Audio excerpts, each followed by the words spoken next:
First of all, it's so nice to see some familiar faces that I've talked to over the last couple of days. So thank you very much for coming and sort of taking some time out and coming to listen to this talk.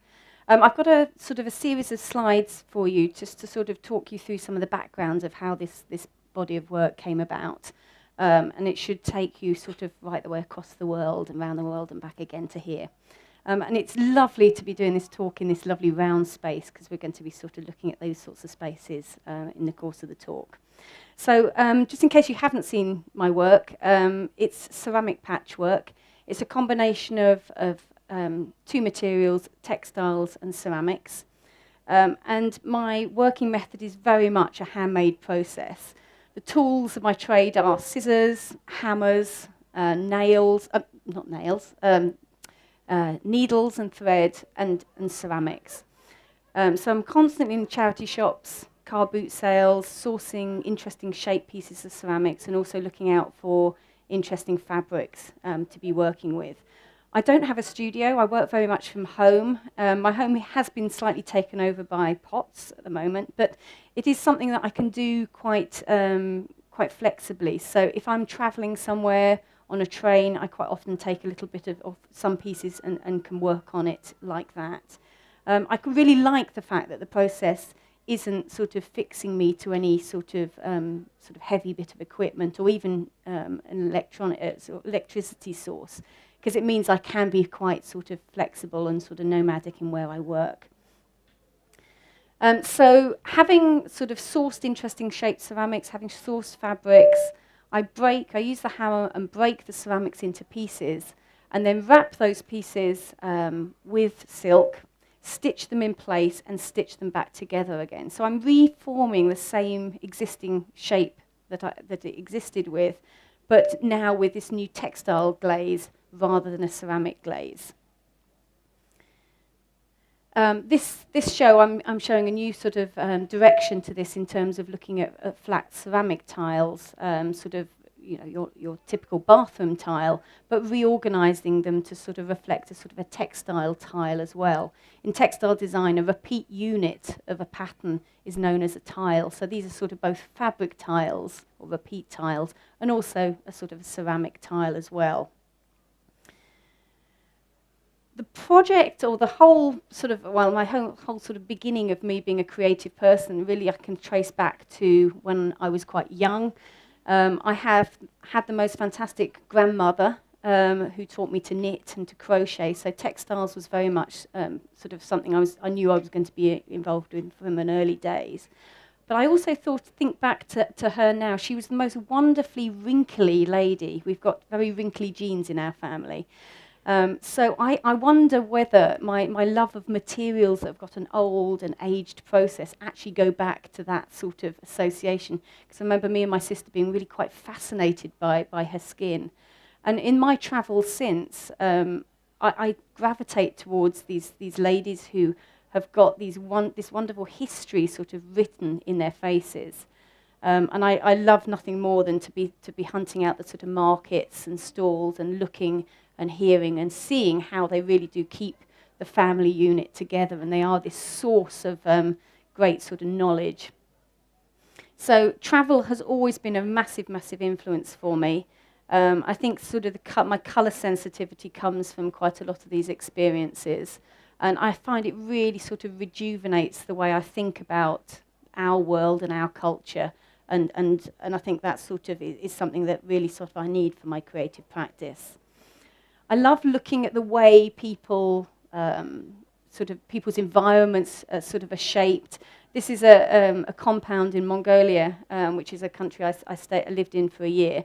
And this old billboard has been used and sort of cut into pieces and has been recycled into a sort of a garage fence, still with a sort of slightly Lenin sort of symbolism still very much apparent. And I love this sort of recycling and this reusing, and it sort of can come up with some wonderful sort of aesthetic statements as a result. I mean, they're just using it because it happens to be there and it's useful. But for us as creative people, we look at it and I sort of see patchwork within this environment. Similarly, in South Africa, some of the sort of township sort of environments, again, it's being creative with what is around you, and I think very much that's what I do with my own work. It's about sort of looking at what's already around us and finding a new way of putting it together in an interesting way, sort of for a contemporary statement. So it is these sort of conversations, it is the role of craft within these sort of communities that I'm always interested in. And these were two fantastic ladies in South Africa who spent half an hour vigorously bartering over this little bowl that one of them had made out of recycled bags. Now I suppose my love of travel has happened sort of since I graduated. I studied textile design at Nottingham Trent many years ago, and my final project was really inspired by this film that was then sort of new on the scene, sort of Dances with Wolves. When I think back to that film, it has all of the triggers that really sort of excite me in my own practice. There's this nomadic sort of pioneering spirit. There's this sort of East meets West. There's these sort of this different culture clash coming together. And I remember being absolutely transfixed in that film. And it led on to a body of work where I was looking at North American Indian sort of beadwork. And I was, again, scouring the charity shops, cutting up old leather jackets and embroidering onto knitted structures to create these fabrics. So even back then, I was already sort of recycling fabrics and building and constructing, which is very much what I do now. I went on to develop, I left university fairly naive with the whole world of sort of selling and marketing, but I did sort of develop a collection of ladies' accessories, using this recycling stitch body of work, and ended up sort of selling to Barney's, selling to Liberty's in London, and having sort of quite a steep learning curve into the sort of world of being a designer maker.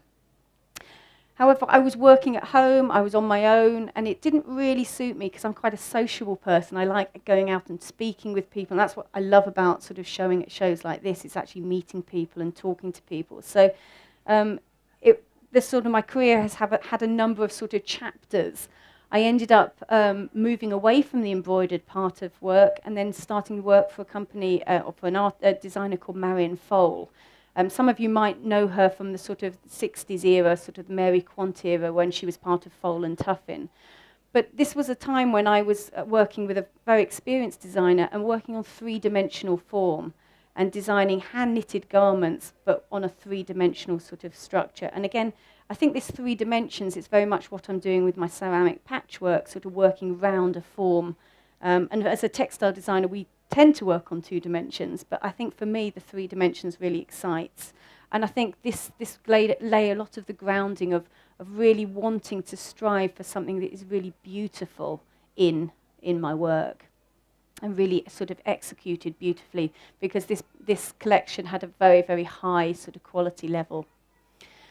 This hand-knitted interest, sort of working for a fashion company, I still had this real sort of itchy feet to travel, and I was lucky enough to start doing some part-time teaching at Birmingham City University, which is where I still lecture, and I had some research support to go out and start to link this idea of craft, enterprise, and 3-dimensional construction in knit. And I went out to Peru for a while, and again, sort of meeting the communities, looking at different culture, sort of gaining insight into different ways of working and different ways of living. And it was really lovely to see sort of their craft very much sort of alive and well through all generations. This particular part I went to was an island on Lake Tequil, where all the men knit, and this sort of whole concept fascinated me. The ladies spin, the men knit, and they knit these fantastic traditional hats. And I got to learn things like sort of, you can see the guy on the left, his hat starts red and then it goes white and ends in this wonderful sort of pom-pom colour. If your hat is white at the end, you are single. If your hat is red right to the end, you are taken. So it's a very clear sort of symbol about sort of where you are. But, you know, these sorts of things, I think they just really sort of, these are the sort of things that really sort of inspire me, and these sorts of insights sort of feed into my work. This led on to probably what has been the sort of most inspiring experience for me in terms of the work I'm doing now, because recognising this interest in craft enterprise led me to take up a placement with VSO and spend a full academic year working at the Mongolian Textile Institute in Ulaanbaatar, which is the capital city of Mongolia. If anyone like me didn't quite know where Mongolia was, I thought it was sort of Moscow and maybe a bit further, but it's sort of Moscow and then Moscow again. It's quite a long way away. It's the little sort of green country sort of nestled in between China below and Russia above. And this was the Mongolian Textile Institute where I was based, and it was possibly the bleakest working environment I've ever worked in, considering this is meant to be a creative place of learning. However, I was working with a fantastic team of staff, and my role out there was to really try and help to develop the textile design program, the teaching education program out there. So I was working sort of in quite a resource-poor environment in terms of sort of materials, but the students there were really excited and stimulated.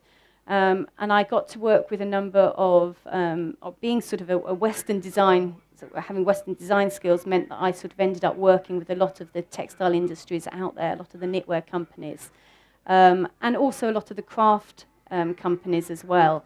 So I remember getting on the plane, going out there and saying to myself, right, I'm going to say yes to everything. And I pretty much lived up to that sort of decision and ended up sort of doing all sorts of projects.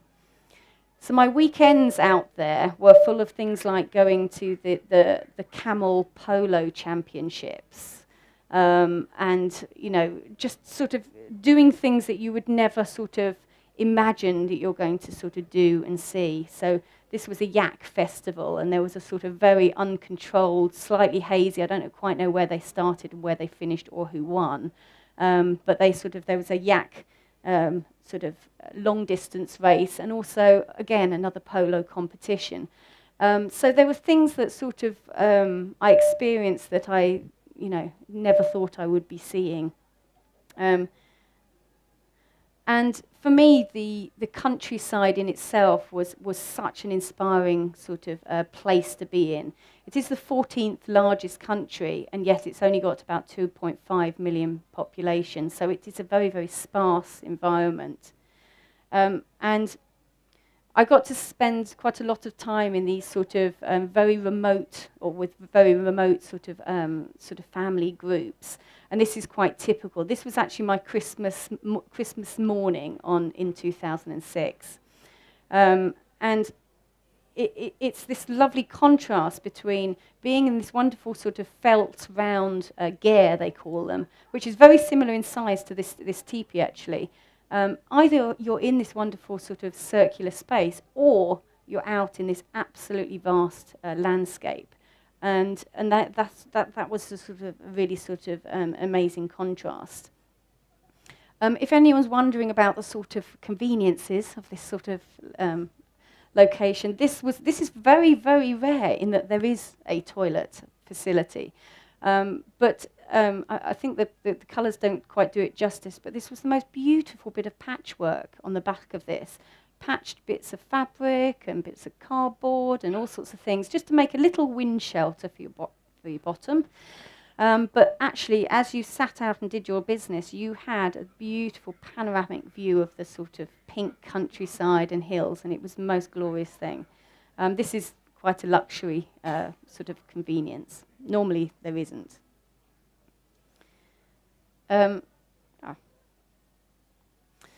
So for me, just the countryside families lived still very much a traditional way of life. It's a very marginal environment landscape-wise, so the nomadic way of life is really the only viable way of living out there. And the traditional dress has developed for a reason, in that it gets to about -40 and below. So that the dress is very much sort of geared up to sort of keep the warmth in. But for me as a textile person, seeing the colours, seeing the aged surfaces of these materials, because it's a really hard life. They're out way before I was awake in the morning, sort of milking and herding and such like.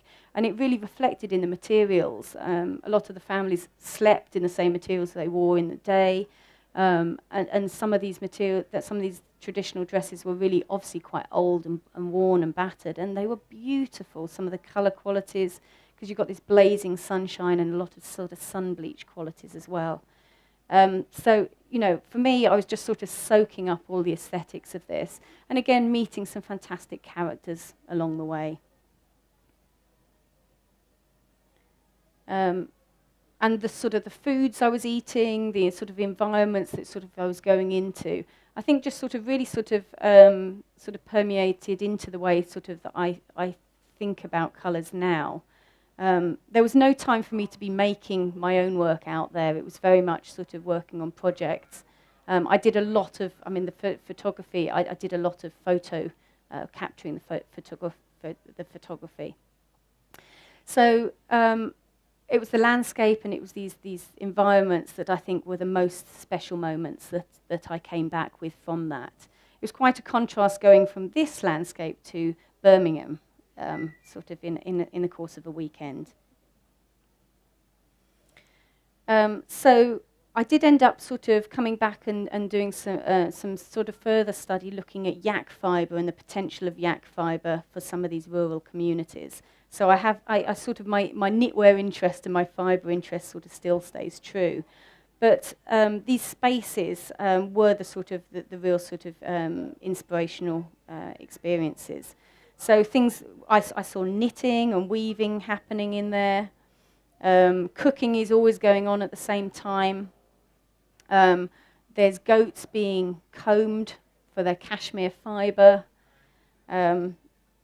And there's also sort of meat preparation and all sorts going on. It's not for the vegetarian or the delicate vegetarian, I don't think, some of these experiences. But it was just fascinating to see materials, you know, live animal to fleece and food in a matter of sort of minutes, really.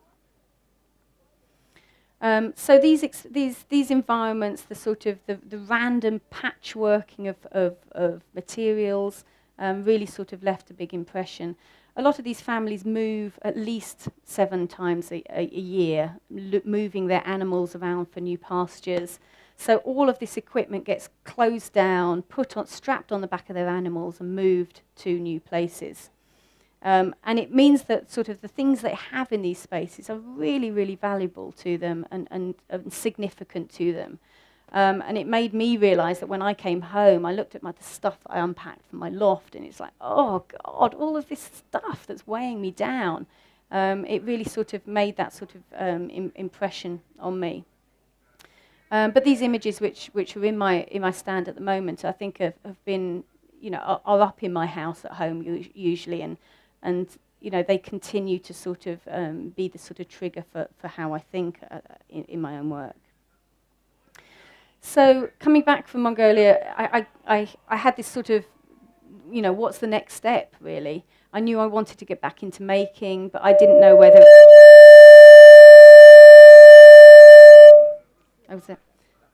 I didn't know whether I wanted to reach for the knitting needles or get a sewing machine or get a hammer or quite what it was going to be. And a very innocent breaking of a bowl in my kitchen led me to think, well, I hadn't got any glue in the house, and I didn't know how else I was going to mend it. And I thought to myself, well, I wonder whether I could patch it back together again. So I was about to throw away my sort of silk pyjamas, and I thought, well, let's use them. Let's use this little bowl. The actual bowl I broke went in the bin, but the idea stayed with me. So it wasn't until about 3 or 4 months later that I sat down and made this very first bowl. And it was a sort of one of those things where it was just like a what-if question. And I know I speak with my students quite a lot about that idea of the creative process being about sort of, you know, what if? Can I? I wonder what would happen if I do this. And this was very much the start of this process I'm doing now. The bowl was really rough and ready, but there was enough to it that I thought, no, this needs working at a little bit further. And it sort of has led on to this process which I've developed called ceramic patchwork. and it's led to a series of these sort of decorative vessels, which are all a combination of charity shop finds. Not only that, but I also have started to use digital printing processes so that I can take any image, whether it's an image of a precious memory of mine, or whether it's anyone else's precious memory, and actually place that onto fabric and rework it. And it's a bit like a dream almost, in that sometimes you don't remember the full story, but you remember these little snapshots. So when the patchworking process happens, the actual piece sort of, it's all got the little sort of trigger points or the little reference points of that memory, but it's obviously been reorganized and reshuffled into this new sort of format, which I quite like. Now, I started to then show back in 2011, and it's, sorry to be promoting a slightly different organisation here with the trade shows, but what made me really laugh about this is my pyjamas on the front page of the catalogue. And not only that, but they had big posters all over Bath with my pyjamas in the vase. Not that I told anyone that, but it just made me laugh that it really pleased me that my old pyjamas are now, you know, advertising this wonderful show. And that is that idea of this movement of materials, you know, who had the vase before I found it in a charity shop? How many people enjoyed it, and what home did it live in? And you know, all of this prehistory to these pieces, and now they're coming together in this new sort of format and going off and having sort of a new life. It's a bit of a sort of Cinderella story. So my home now is sort of slightly taken over with vases. They sort of grow and get piled up in all sorts of ledges, and they sort of wait for the right fabric to find them, and sometimes fabrics wait for the right bowl to find them as well. I've been really lucky enough quite early on to link up with the British Museum to collaborate on a series of ranges of pieces. And for them, I use digitally printed silk. For them, I work with artifacts from their collections and digitally print images of their artifacts onto silk and rework them into new pieces. So it's a way of recycling sort of an archive, which, you know, for them, they have this one valuable plate, and yes, it gets seen and visitors get to see it, but in this format, actually people can actually buy into the plate as well.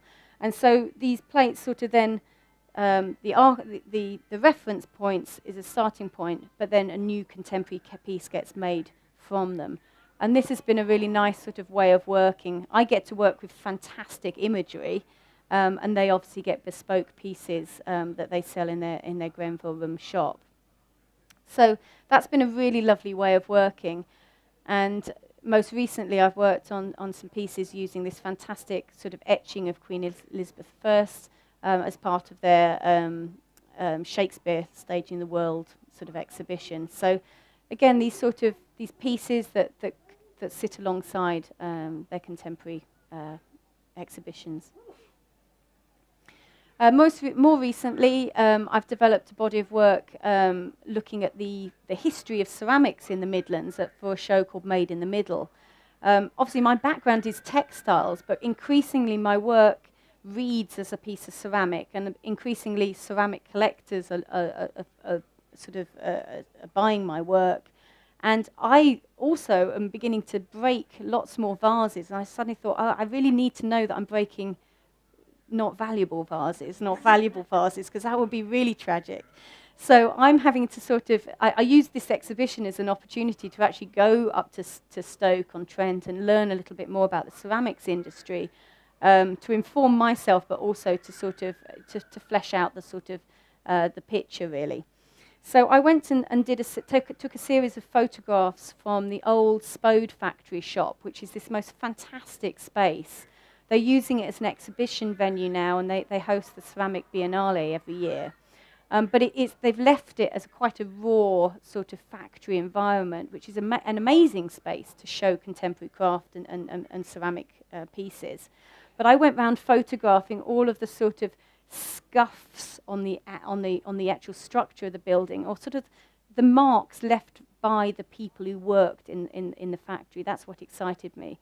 So the exhibition was going on, and there was I photographing bits of floor and bits of ceiling and things like that, and the ceramics were being exhibited here. So I came back with this body of work and turned that into textile design statements, and they went into these blue and white pieces. So I turned all the images into blue and white. So it's this idea of blue and white china being made in Stoke-on-Trent, linked to sort of oriental sort of ceramics from the past, but then actually making a contemporary blue and white sort of interpretation of it in my own way. So I'm sort of quite liking those sorts of projects where it's sort of exhibition sort of related projects or sort of museum-related projects. And I'm also love doing sort of one-off sort of commission-based pieces. This was a headscarf, it's actually part of a headscarf now, of a headscarf designed by Grayson Perry. And it was owned by a lady who worked with him on an exhibition at the British Museum. And she got given this amazing headscarf with full Grayson Perry sort of colour and imagery on it. And she said, well, I love it, but I'm not going to wear it. It's not my colouring. It's too bold. It's too bright. But she said it would be fantastic made into a piece, that could be appreciated every day. This headscarf will otherwise sit in a drawer, not being appreciated. So, it's quite a lovely link with Grayson Perry, who is obviously is very famous for doing his beautiful vases, which have got this very sort of strong pattern and contemporary sort of imagery related to it. And it felt very apt to then be starting to remake a ceramic form using this particular headscarf as a commission. And what was lovely about it was part of the design of the headscarf was things like people breaking china pots. And there was other bits that said chipped or broken pottery and these things. So I really enjoyed playing around with this imagery and placing it in different places on this vase for her. And it's not a colour palette that I would normally gravitate to, although I love the colour. But it was really interesting to do it and see that the process actually moves in very, very different directions. I can be very subtle, I can be very bright, and the piece has its own personality, and it made a really a strong statement piece for her. So where I'm coming on to now, and some of the pieces I'm showing here today have got this sort of feel beginning to happen, is this idea of looking at other sort of mending processes. And this is a process called Yobitsuki, which is a Japanese approach to mending ceramics. There's a sort of a more familiar technique, which is these golden seams, where tea ceremony pieces, when they're broken, rather than being seen as something that hasn't got value, the actual mending adds even more value. And it's that idea of really recognizing the old things where they accrue history and maybe breakages. The mending actually adds value to them even further. But there is this one particular type of this mending where if a fragment gets completely lost, they mend it with a completely different bit of ceramic. And I love that sort of weird, odd patch that suddenly has popped up into that form. And they don't see that as a sort of a make-do compromise. They see that as sort of something that is even more elevated. So for me, I'm starting to think about that within my work. So I'm going up in scale in terms of the forms I'm covering, and I'm using this idea of these sort of weird, strange patches coming in. So this is a combination of a digital print that I use, digital printed fabric, also a man's cravat that I found in a charity shop in Birmingham, and a bit of Lorna's, the friend who's working with me on the stands, skirt that she grew out of and passed my way.